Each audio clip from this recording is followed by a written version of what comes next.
Winter mornings in Colorado have a way of holding both silence and beauty at the same time. The sun had just started to lift over the snowy ridges, casting long pale lines of light across the bus terminal. A thin layer of frost shimmered on the glass doors. People stood in quiet lines, hands wrapped around steaming cups of coffee, their breath rising like soft clouds in the cold air. It felt like an ordinary day, familiar, predictable, comforting, until it wasn't. 4 rescue dogs from a mountain snow search unit were walking calmly beside their handlers, heading toward the northern exit. They were disciplined dogs, seasoned in mountain storms and search missions. Dogs that never broke formation. Dogs that never reacted without a reason. But in one sudden, breath-stealing moment, everything changed. Timber, the largest among them, stopped as if struck by something invisible. His ears shot forward. His body stiffened, and without a single command from his handler, he lunged toward the center of the lobby. The other 3 dogs followed instantly, as if pulled by the same unseen force. Passengers gasped. A man dropped his suitcase. Someone called for security, but the dogs were not attacking. They were moving with purpose, with urgency. At the far end of the terminal stood an elderly woman wrapped in a soft blue winter coat, her hair silver under the morning light. She clutched a canvas bag to her chest, unaware of the commotion forming around her. Before she could step aside, the 4 dogs reached her and formed a tight circle, their bodies positioned like a living shield. Timber pressed himself gently against her leg. Then he lifted his head toward her wool scarf and let out a low sound. Not a growl, not a bark, something deeper, a sound that carried worry, a sound that carried warning. The entire terminal froze. People stared, unsure what they were witnessing. Dogs that had crossed raging rivers, climbed icy cliffs, and saved countless hikers were now refusing every order shouted at them. They were doing something no one had ever seen them do, protecting a stranger. The handlers tried to pull the dogs back, but Timber did not budge. His chest rose and fell sharply. His gaze stayed locked on the elderly woman, as if he saw something on her, or near her, that no human eye could detect. The woman trembled, confused and embarrassed, whispering that she had done nothing wrong. But Timber's instincts were louder than her fear. He stood firm, tail stiff, shoulders squared, the snow-white morning light reflecting off his coat. Something was wrong. Something only the dogs understood. Something that would change the course of the next 30 minutes in ways no one in that building could have imagined. And this was just the beginning. Evelyn Brooks had always believed that winter carried its own kind of loneliness. At 68, she lived in a small wooden house on the quiet edge of Pueblo, a place where the wind brushed through old pine trees and memories lingered in the corners of every room. She had lost her husband, Franklin, 2 years earlier. And even though people said time softened grief, Evelyn knew that some absences never faded. They only became quieter. Most mornings, she made herself a cup of tea and turned on Franklin's old radio, the same one he carried on fishing trips and long drives through the mountains. The radio had a soft static hum, almost like a heartbeat. Listening to it made her feel as though he was still beside her, sitting in his favorite chair, smiling the way he used to when she laughed at his corny jokes. Her days were gentle and predictable. A walk to the mailbox, a phone call with her son in Texas, a video chat with her granddaughter, Lily, who always asked if Grandma was eating enough and whether the snow outside looked like powdered sugar.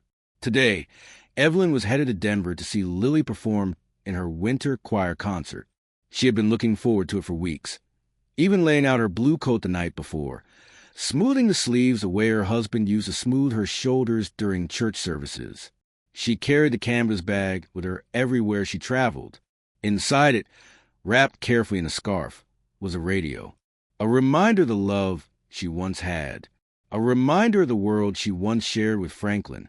She had no idea the radio was anything more than that. No idea that someone at the previous bus stop had taken interest in it. No idea that a small, unfamiliar part had been slipped inside while she napped during the long ride north. To her, the radio was simply memory. To the dogs, it was something else entirely.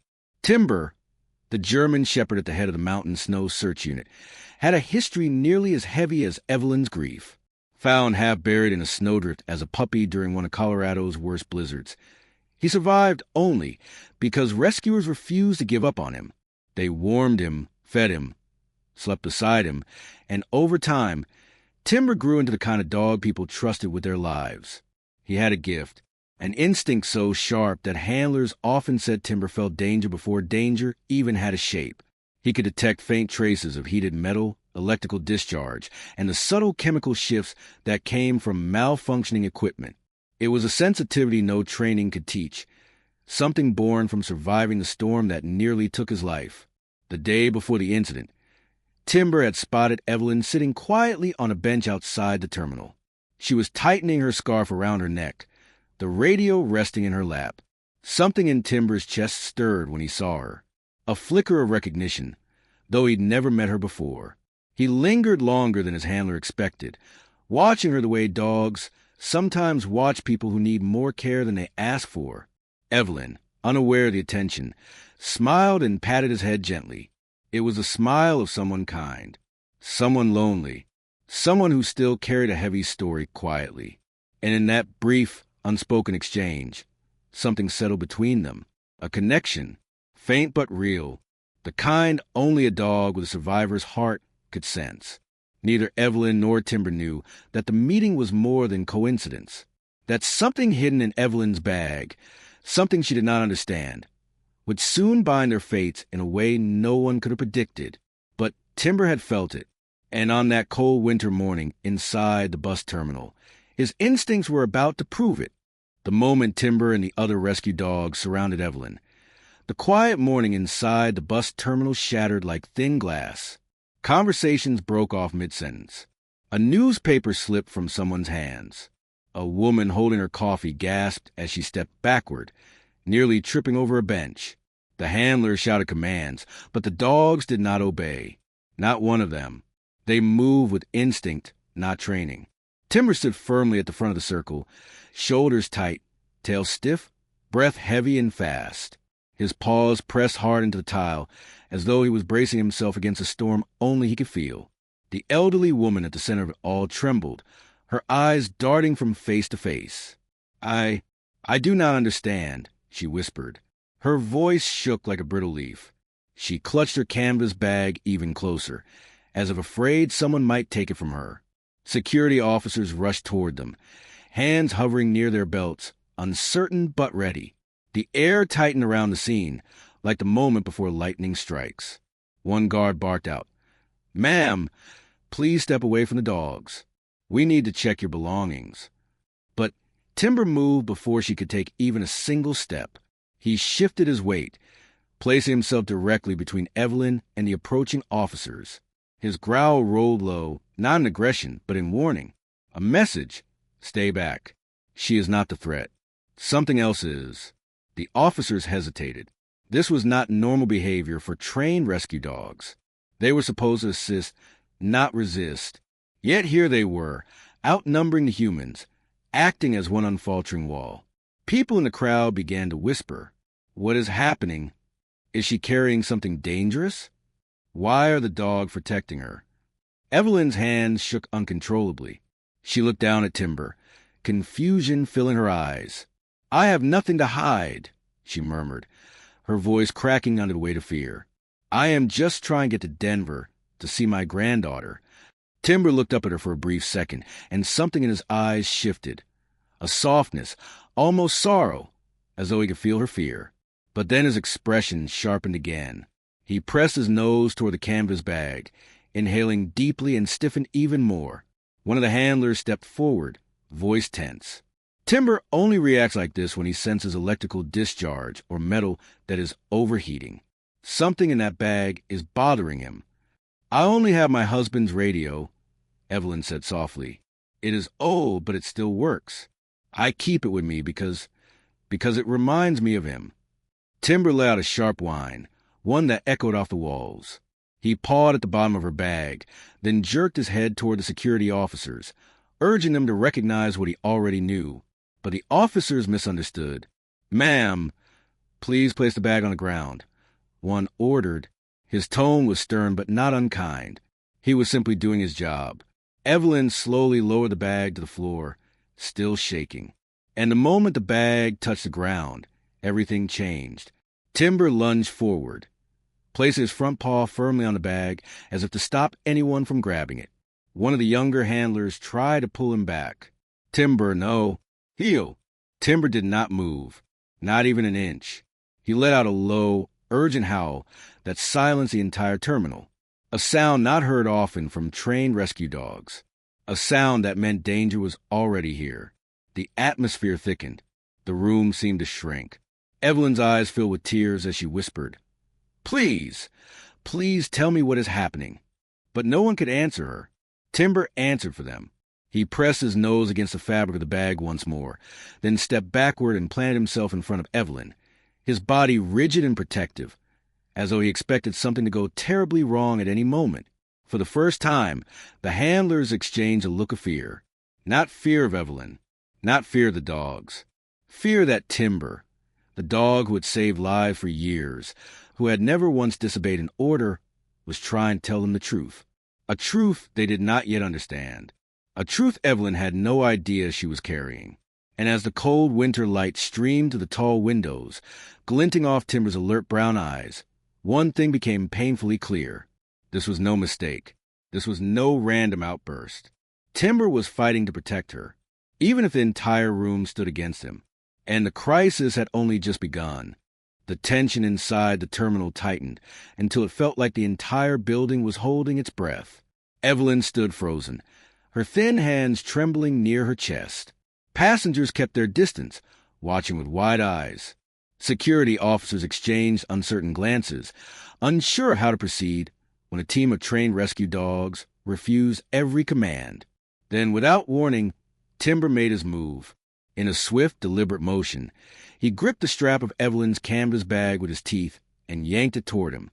The bag toppled over, spilling its contents across the polished floor. A pair of gloves, a folded scarf, a small container of medication, and finally the radio. It slid across the tile, bumping against Timber's paws. The room fell silent. Timber lowered his head, sniffed the radio, and recoiled slightly, not in fear but in recognition. A deep rumble began in his chest. The other dogs in the unit, as if guided by a shared instinct, closed ranks around him, their ears pricked forward, noses twitching, bodies tense. Something was wrong with the radio. Terribly wrong. One of the older security officers stepped closer. His name was Harold Simmons, a man who had worked electronics for decades before shifting into security work. He knelt down carefully, observing the object Timber refused to leave. "Let me see that," he murmured. Before he could touch it, Timber growled, not aggressively, but in warning. Harold paused, then nodded respectfully as if acknowledging the dog's permission. He picked up the radio gently, examining the back panel. The casing felt unusually warm for a device that had not been turned on. Harold's brow furrowed. "This isn't right," he whispered. He slid open the battery compartment, and his face went pale. Inside, nestled where the old battery should have been, was a small metallic component he immediately recognized. An amplifier chip, a signal booster, a device used in mountain communication systems. But this one was modified, dangerously so. Harold swallowed hard, his voice barely steady. "This thing has been tampered with. Whatever's inside, it's emitting a signal strong enough to disrupt nearby rescue frequencies." The handlers froze. The search teams on the mountain. The storm moving in across the ridges. The group of missing hikers whose lives depended on clear communication. And this small radio, the one Evelyn carried close to her heart, had been turned into a tool capable of putting all of them at risk. Evelyn's voice trembled as she spoke. I do not understand. My husband gave me that radio years ago. It has never harmed anyone." Harold softened, looking into her frightened eyes. "Ma'am, this isn't your fault. Someone tampered with this recently. Someone who knew exactly what they were doing." A wave of realization hit the handlers. They glanced at Timber, now pacing in tight circles, his body vibrating with urgency. Timber had not been protecting the building from Evelyn. He had been protecting Evelyn from the building, protecting her from being blamed, protecting her from danger she never knew she was carrying, protecting her from a situation that could have hurt her deeply. And then the moment of truth arrived. Harold switched on his portable scanner. The device beeped instantly, loud, sharp, insistent. Timber barked, matching the rhythm of the alarm as if insisting the humans finally understand. The signal was active. The interference was spreading. And on the mountain, a rescue team was depending on a frequency now under threat. Harold moved quickly. He dismantled the back panel, pulled out the modified chip, and crushed its antenna under his boot. The scanner went silent immediately. Timber stopped barking. The other dogs relaxed. A breath of relief swept through the terminal. Within seconds, Harold's radio crackled. Update from Mountain Search. The voice on the other end said, "We regained signal just in time. Found 4 survivors. 2 more on the way." Evelyn covered her mouth with both hands. Tears welled in her eyes. Disbelief, relief, and gratitude all swirling together. The entire room seemed to melt into a quiet, reverent stillness. One of the handlers knelt beside Timber, stroking his fur gently. "You did this, boy," he whispered. "You saved them." But Timber wasn't looking at the handler. He was staring at Evelyn. His eyes were soft now, full of understanding. He stepped forward and gently laid his head against her trembling hand. The connection between them felt almost sacred, born not of training, but of instinct and something deeper, the unspoken language between a lonely human heart and a dog who had once survived a storm. Evelyn knelt down slowly, cupping his face in her palms. Her voice cracked as she whispered, "Thank you. I did not even know what I was carrying. But you knew." Timber blinked slowly, leaning into her touch. And in that moment, under the winter light pouring through the large glass windows, everyone in the terminal understood something simple and profound. Sometimes a dog sees what we cannot. Sometimes instinct becomes a miracle. And sometimes the smallest action, a growl, a bark, a refusal to obey, is the one thing that saves lives. The chaos had passed. But the miracle of that moment was only beginning. For a long moment after the danger had passed, the bus terminal remained unusually quiet. The kind of quiet that settles only after something extraordinary has taken place.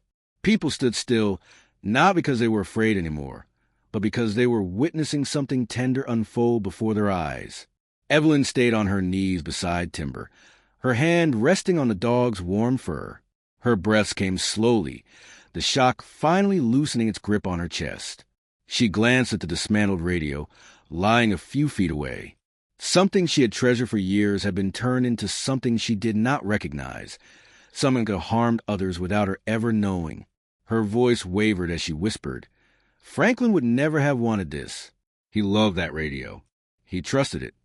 A single tear rolled down her cheek, not from fear this time, but from the weight of memory, the bittersweet kind that only those who have loved deeply can understand.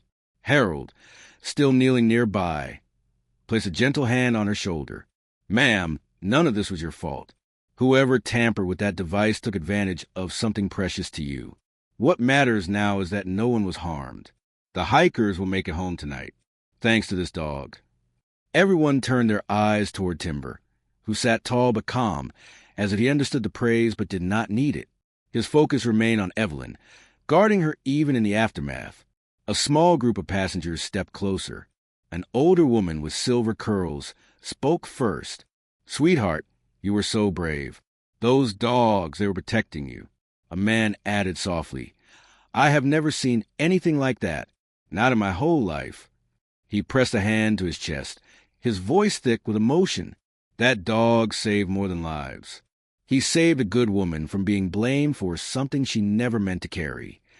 One by one, people nodded, strangers brought together by a moment that had touched them deeper than they expected.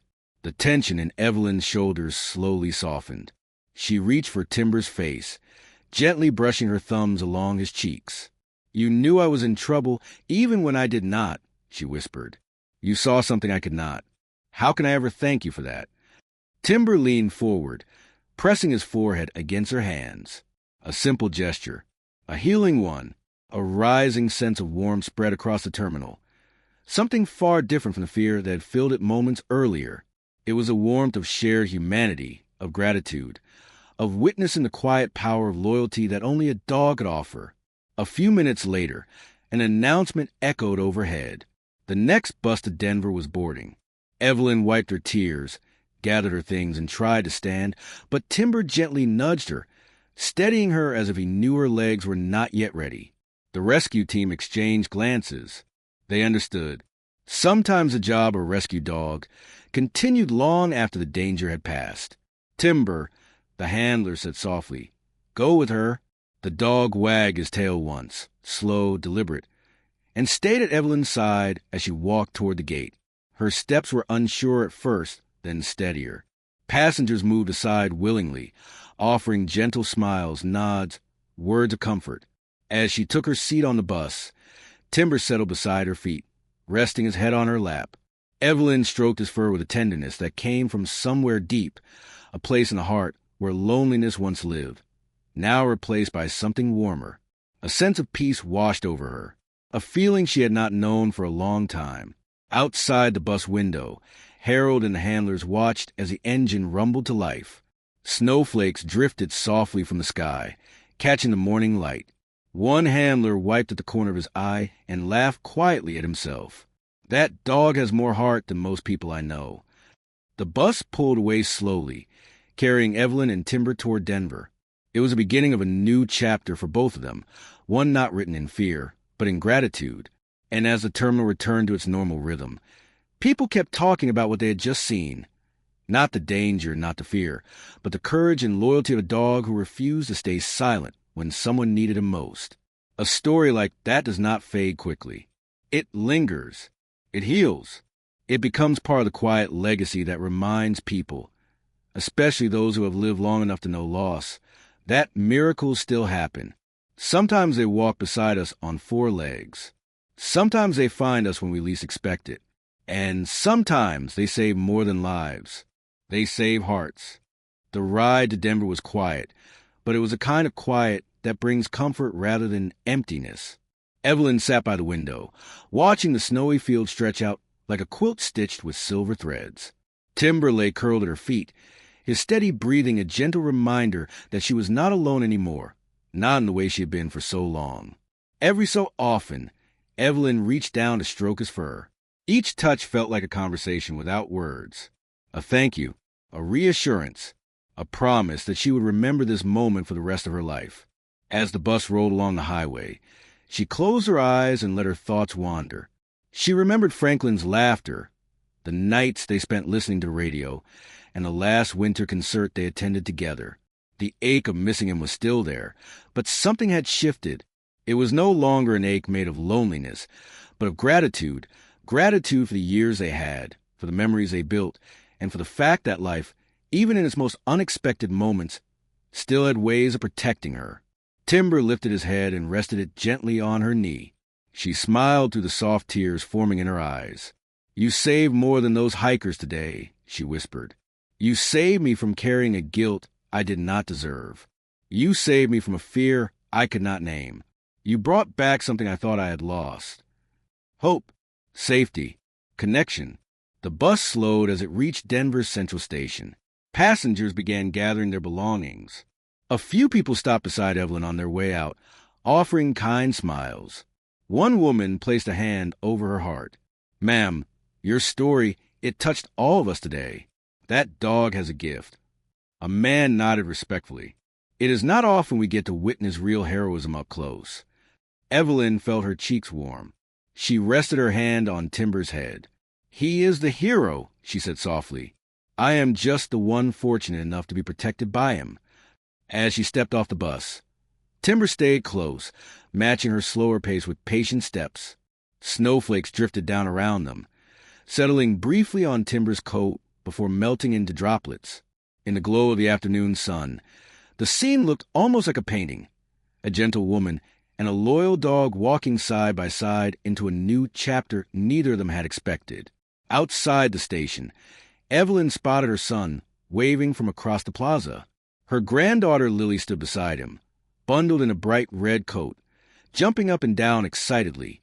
"Grandma!" she shouted. "Grandma, you came!" For the first time in a long time, Evelyn felt joy wash over her with full force. She walked faster, Timber trotting proudly beside her. When they reached the family, Lily immediately knelt down and wrapped her arms around Timber's neck. "Who is this beautiful dog?" she asked with pure innocence. "He is a friend," Evelyn said, her voice catching softly. "A guardian, a blessing." Her son looked at her closely, noticing the emotion in her eyes. "Mom, are you all right?" She nodded. "I am now." Lily giggled as Timber licked her cheek. "Can you come watch my concert too?" Timber wagged his tail as if answering for himself. Evelyn laughed gently, a sound she had not heard from her own lips in far too long. She rested a hand over her heart. "I think you would like that very much." And as the small family walked toward the concert hall, Timber and Evelyn sighed. The world seemed just a little brighter, a little kinder than it had that morning. Stories like this do not end with applause or headlines. They end in quiet places, in the hearts of those who understand that loyalty is one of the deepest languages we have, that love can arrive in unexpected forms, and that sometimes the greatest miracles are not loud or dramatic, but gentle and steady, carrying us forward when we no longer know how to take the next step. In the end, Timber did more than save a team of hikers on a mountain. He did more than protect an elderly woman from blame. He reminded everyone there, and everyone who would later hear the story, that life still holds room for hope, for healing, and for second chances. Sometimes those chances come from people. Sometimes they come from faith. And sometimes they come on four legs, with quiet eyes and a heart that understands more than we ever will. And that, perhaps, is the most human truth of all.